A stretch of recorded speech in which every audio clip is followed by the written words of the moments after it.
Halo teman-teman semua, kembali lagi dengan saya Erin Aryani Brusurbakti dari kelas Akuntansi Keuangan Publik 6B dengan NIM 18051511035, jurusan Akuntansi Politeknik Negeri Medan. Di sini saya ingin menjelaskan mengenai audit siklus persediaan dan pergudangan. Adapun pokok pembahasan kita pada hari ini ada 7. Yang pertama, fungsi bisnis dalam siklus serta dokumen dan catatan terkait. 2. Bagian audit persediaan. 3. Audit akuntansi biaya. 4. Prosedur analitis. 5. Observasi visi persediaan. 6. Audit penetapan harga dan kompilasi.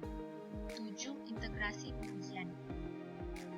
Faktor-faktor yang mempengaruhi kompleksitas audit persediaan karena 1. Persediaan seringkali merupakan akun terbesar dalam neraca. 2. Persediaan seringkali berada pada lokasi yang berbeda yang membuat penghitungan visi dan pengendalian menjadi sulit. 3. Seringkali sulit bagi auditor mengamati dan menilai item persediaan. 4. Penilaian persediaan juga sulit apabila estimasi keuangan persediaan merupakan hal yang penting dan apabila biaya manufaktur harus dialokasikan ke persediaan. Dan yang terakhir, terdapat beberapa metode penilaian persediaan dan beberapa organisasi mungkin ingin menggunakan metode penilaian yang berbeda untuk berbagai persediaan. Kita masuk topik yang pertama, fungsi bisnis dalam siklus serta dokumen dan catatan terkait. Siklus persediaan dan pergudangan dapat dianggap sebagai terdiri dari dua sistem yang terpisah, tetapi tetap berkaitan erat yang melibatkan arus fisik barang, dana lainnya dengan biaya terkait. 6 fungsi yang akan membentuk siklus persediaan dan pergudangan antara lain 1. Memproses pesanan pembelian. 2. Menerima bahan baku. 3. Menyimpan bahan baku. 4. Memproses barang. 5. Menyimpan barang jadi. 6. Mengirimkan barang jadi. Salah satu jenis catatan yang digunakan untuk persediaan yaitu file induk persediaan perpetual. Umumnya mencantumkan informasi tentang unit persediaan yang diakuisisi, dijual, dan yang ada di tangan. Pada prinsipnya sama seperti perpetual bahan baku, tetapi dianggap lebih kompleks jika biaya dimasukkan bersama dengan unit. Bagian kedua, bagian audit persediaan. Tujuan audit dari siklus persediaan dan pergudangan adalah untuk menyediakan kepastian bahwa laporan keuangan memperhitungkan secara wajar atas persediaan bahan baku, barang dalam proses, barang jadi, dan harga pokok penjualan. Audit siklus persediaan dan pergudangan dapat dibagi menjadi 5 aktivitas yang berbeda dalam siklus, yaitu pertama, mengakuisisi dan mencatat bahan baku, tenaga kerja, dan overhead. 2. Mentransfer secara internal aset dan biaya. 3. Mengirimkan barang dan mencatat pendapatan secara biaya. 4. Mengamati persediaan secara fisik. 5. Menetapkan harga dan mengkompilasi persediaan. Bagian yang ketiga, audit akuntansi biaya. Audit akuntansi biaya dimulai dari transfer internal bahan baku hingga persediaan barang jadi. Namun penting juga untuk mengetahui sistem dan pengendalian yang berhubungan dengan transfer biaya persediaan yang diperhitungkan dalam catatan akuntansi biaya. 1. Pengendalian akuntansi biaya dibagi menjadi 2 kategori secara luas, yaitu 1. Pengendalian fisik, bahan baku, barang dalam proses, dan barang jadi, yaitu untuk mencegah kerugian akibat penyalahgunaan dan pencurian. Yang kedua, pengendalian terhadap biaya terkait. Bermanfaat karena menyediakan catatan persediaan yang ada di tangan, menyediakan penggunaan bahan baku, dan penjualan untuk mereview item using atau bergerak lambat, menyediakan catatan untuk mempertanggungjawabkan apabila ditemukan selisih antara perhitungan fisik dan jumlah tersaji. Yang kedua, pengujian akuntansi biaya. Terdapat 4 aspek yang sangat diperhatikan auditor terkait. Pertama, pengendalian fisik terhadap persediaan, yaitu auditor melakukan pengendalian fisik dengan memeriksa area penyimpanan, meminta kustodium persediaan menjelaskan tugasnya. 2. Dokumen dan catatan untuk mentransfer persediaan. Auditor tertuju untuk memverifikasi transfer persediaan dengan harus memahami pengendalian internal klien, melaksanakan pengujian pengendalian atau pengujian substantif atas transaksi untuk menguji tujuan audit. Yang ketiga, file induk persediaan perpetual. Reliabilitas file induk persediaan perpetual mempengaruhi penetapan waktu dan lingkup pemeriksaan fisik persediaan oleh auditor. Yang keempat, catatan biaya per unit. Keakuratan catatan sangatlah penting untuk menyatakan secara wajar persediaan. Auditor harus memahami pengendalian internal dalam sistem akuntansi biaya, melakukan verifikasi internal. Auditor harus merancang pengujian yang sesuai untuk mengurangi pengujian substantif. Yang keempat, prosedur analitis. Prosedur analitis merupakan hal yang penting karena memungkinkan menunjukkan salah saji ketika terjadi fluktuasi.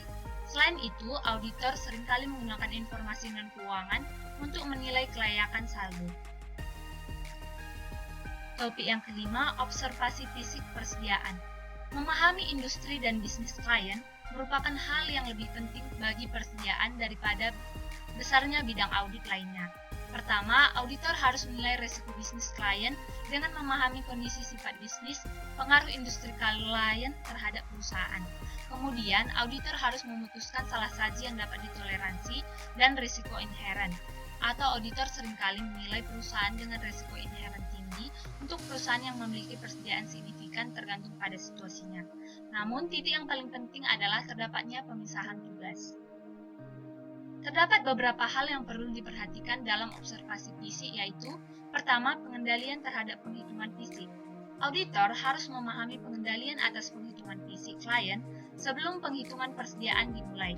Yang kedua, keputusan audit, yang meliputi prosedur audit, prosedur penetapan waktu atau penghitungan fisik intern atau pada akhir tahun, menetapkan ukuran sampel yang didasarkan pada pengendalian internal, dan memilih item yang akan diuji.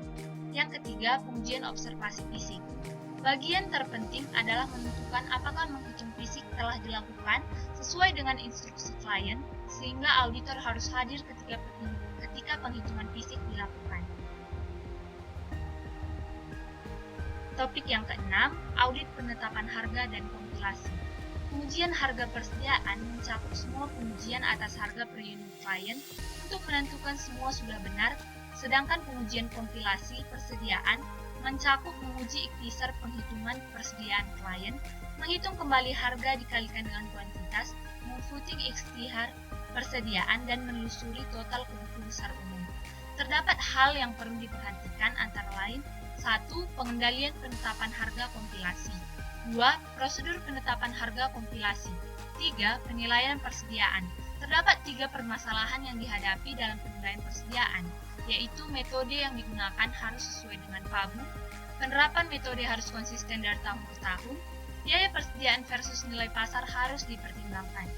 Metode untuk memverifikasi penetapan harga persediaan tergantung pada hal berikut, yaitu penetapan harga persediaan yang dibeli, penetapan harga persediaan yang dibuat, harga pokok atau harga pasar.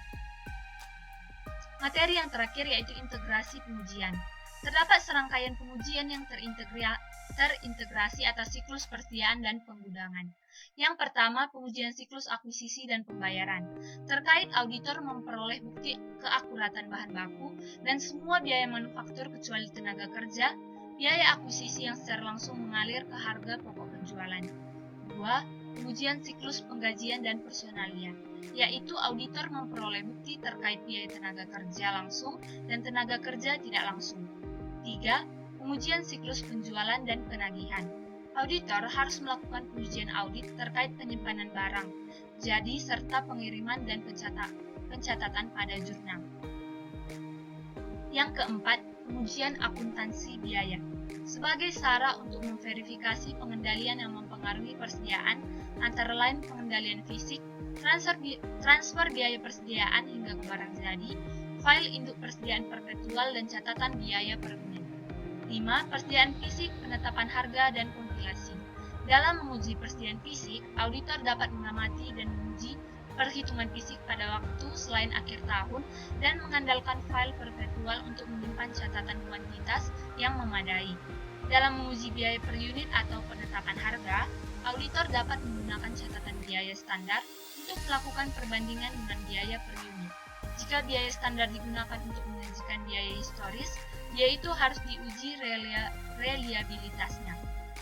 Menguji pengendalian, pengujian substantif atas transaksi serta saldo persediaan, dan mengintegrasikan pengujian yang berhubungan dengan tujuan audit berkait saldo dengan pengujian yang dilaksanakan untuk memenuhi 4 tujuan penyajian dan pengungkapan.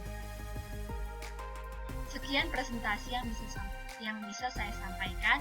Apabila ada